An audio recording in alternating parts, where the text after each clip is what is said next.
hey guys, it's Roscoe, and on the Space Couch, say me and Mike have also watched the Thing prequel. So we've basically had a Thing-a-thon over a couple of days. So this came out in 2011, and it leads directly into the opening scenes of the original movie in 1982.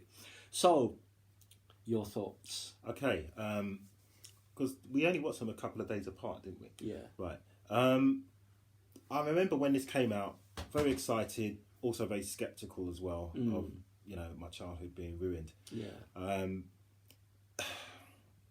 I did have some problems with this movie, and I'm not too sure if that's because I have a nostalgic attachment to the original. But filmmaking wise, I did see some problems. One, they're stepping into very big shoes. Okay, this is the prequel. This is the thing that's going to explain or give us some answers that we didn't get from the original. That was one of the things about the original when we were talking about how it doesn't do anything necessary. You don't need to know exactly what happened at the Norwegian base, whereas nowadays you end up with things like this that has to explain what happened before. Yeah, and also taking into consideration that you do have a change in culture in movies. All of a sudden, it's like you mentioned in the last video we did about being spoon-fed. There is a lot more of that nowadays. Yeah, and there were jump scares in this one. There were loads of jump scares which were annoying me no end at certain points. In fact, there wasn't that many, but they were noticeable. Accompanied by the loud, jolty sound to tell the audience, by the way, this is a jump scare. Just in case you're blind and you're watching this movie somehow, then there's a big noise, there's something happening. There was one thing, it's like when I saw it again, I realised certain things happened at different places, and the one that I thought happened later with the female character was when it's actually right towards the beginning, when they're in the Landcat, whatever that little snowmobile is, and it drops down to the crevice. I actually thought that had happened later. I didn't realise that's basically like the opening scene. Yeah. And I mean, that was fine for me. That was okay.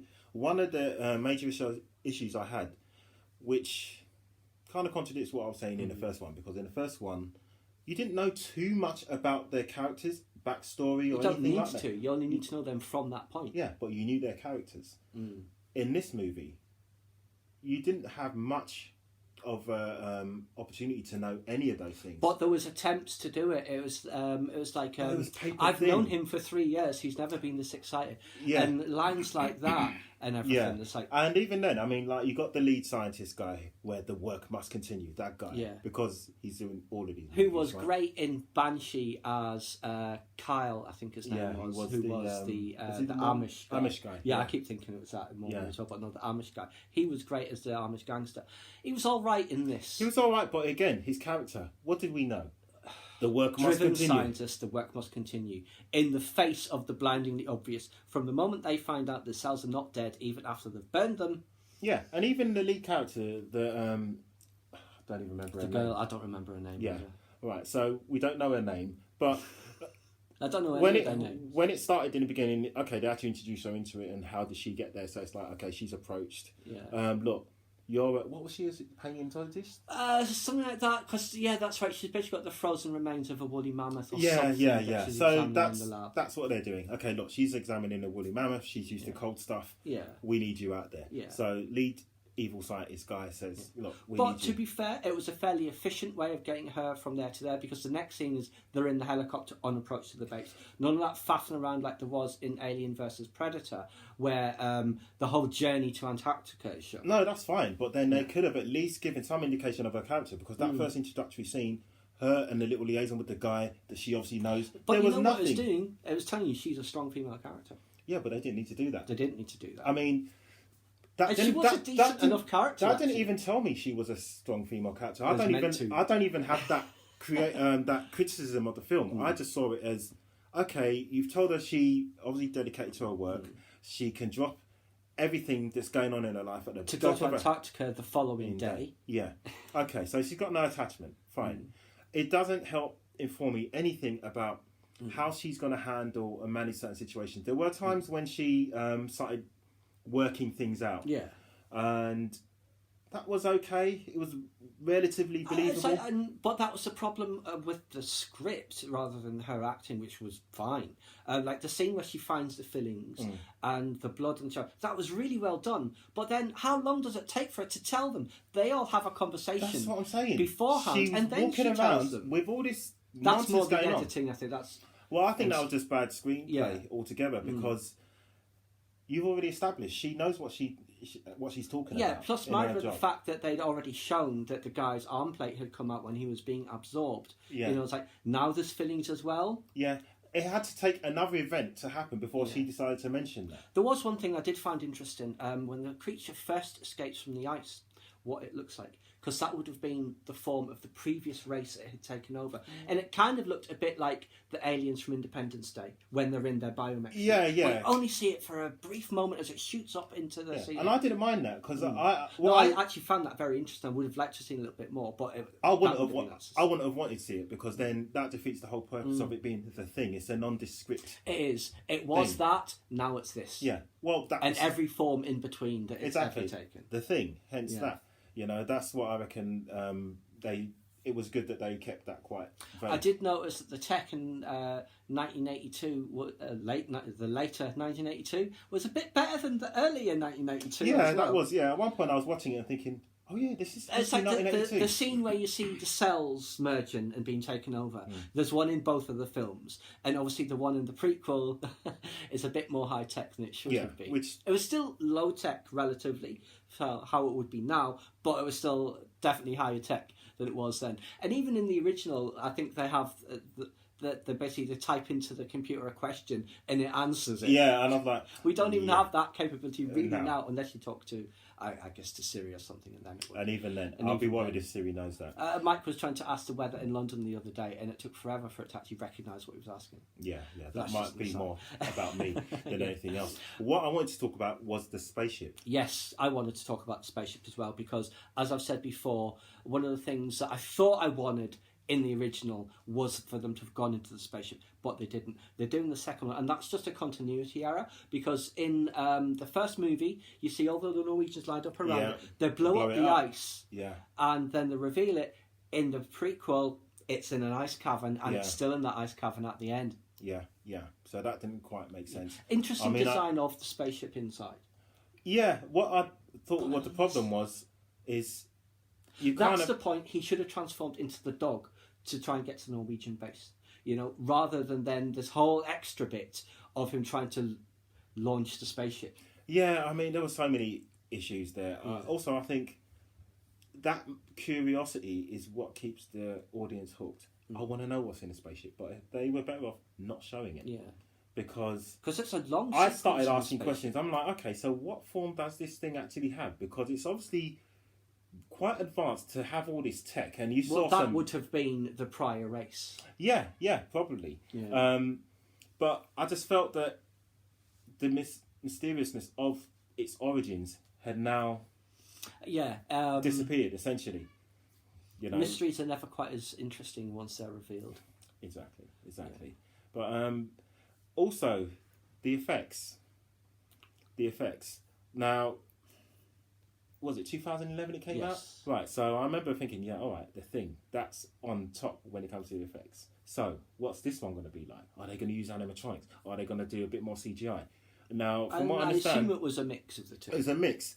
Loads of shots done in the dark. And not just when it's the creature. No, just in general. Whenever it's, especially when it's the creature. Especially, but not just. And I thought, considering how far you've come technologically to be able to produce effects, why are you showing so much in the dark? I mean, I get it. Yes, it can be a dark lit atmosphere depending on where they are, but some of it was really dark. I mean, there's one point we were watching it and I genuinely couldn't see what was going on. And as for being convinced with the effects, it was weird. I wasn't. The effects in the original are better. Yeah, they're fine, but I mean, they're not amazing. Yeah, I mean, they have your gross out moments, like when the two faces are getting pushed together. Exactly, and that's clearly CGI, because they would have done that as a practical prop in the first one, and you would have been able to tell that the live person was a fake head, but it would have still looked better. Yeah. And that's the problem. I mean, there was something to it. It was a bit too polished at certain It's like points. the guy, the ginger beard guy, Tormund from Game of Thrones, where he's got the thing on his face and everything. And clearly this bit is actually him, but this was some weird thing going on. And that was CGI. And it's just like, should have just had like a practical prosthetic or something. An actual spine hand or whatever. Yeah, and then, like when the guy's face starts going off in a helicopter. Yeah. I mean, it's pretty well done, but you're looking at it and it's like, I know, you can see that this is CGI. They've done well with it. They did it better in Farscape, in the Peacekeeper Wars, where there's a guy whose face splits open and he's got like the thing that projects the peace field or whatever. You know, it's like Farscape had a much smaller budget than these guys did. Yeah. And that was 20 odd years ago. Yeah, I mean, I think 10 years more before this came out. But I think this prequel, it was okay. Yeah, I mean, it was okay. Big picture is fine, you know, but like it has its problems. Don't expect too much. It's not a patch on the original by any means. Yeah, but it's all right entertainment. I didn't get any questions answered. I'm not. And what happens to the woman? Because like how the ending was edited was odd. Because how it should have ended, and then the credits roll, would be with them chasing the dog. Yeah. But it ends with her after she's burned the guy who no longer has his earring. Yeah. And she's in the other cab. And they talked about going to some Soviet base. That would have been the Thing 3, I suppose. No. But then the credits start saying, hold on, that's not how I remember it ending, because I had seen this film before as well, when me and Scott had our Thing-a-thon. But then it's like interspersed in the ending credits is the guy, and I don't even remember this guy coming back to the base in his helicopter, picking up one other survivor, and then the dog jumps out, and then they're after it, and that's intercut between ending credits. So that wasn't really very well constructed. No. It should have been whatever happens to her. Yeah, or maybe then it's almost like dog, what did she just freeze to death? Who knows? Yeah, exactly, because you know in the original that that's what happens. Yeah, and probably. Especially as a film, she was the only character you were really allowed to get attached to. Yeah. So for you to end and just like, she burned the guy and that's it. Yeah. It's like, okay, yeah, what did she... Even if it showed her walking off into the wilderness and you're thinking, all right, maybe she's going to freeze to death or maybe she's the thing and she knows... Who knows? But they didn't do that. It's just, okay, end, and now this. Yeah. But yeah, I mean, it has its frustrating elements. Like I said, big picture, it's all right. Fine. But yes, of the two, obviously the original is the best, because the originals are nearly always the best. The only time that's not been the case is Battlestar Galactica. Yeah. But yes, I think that's about everything we wanted to talk about with the prequel. Yeah. Yeah. But yeah, give it a go. Just don't expect too much of it. Yeah. And I'm trying to think if you should watch the original before or after. Watch the original first. Yeah. Watch the original over the prequel, in fact. Yes. Don't watch the prequel. No, just watch the prequel. No, watch the prequel. Watch the first one. But be mindful. You'll get a real appreciation of it. And considering this film was made almost 40 years ago. Yeah.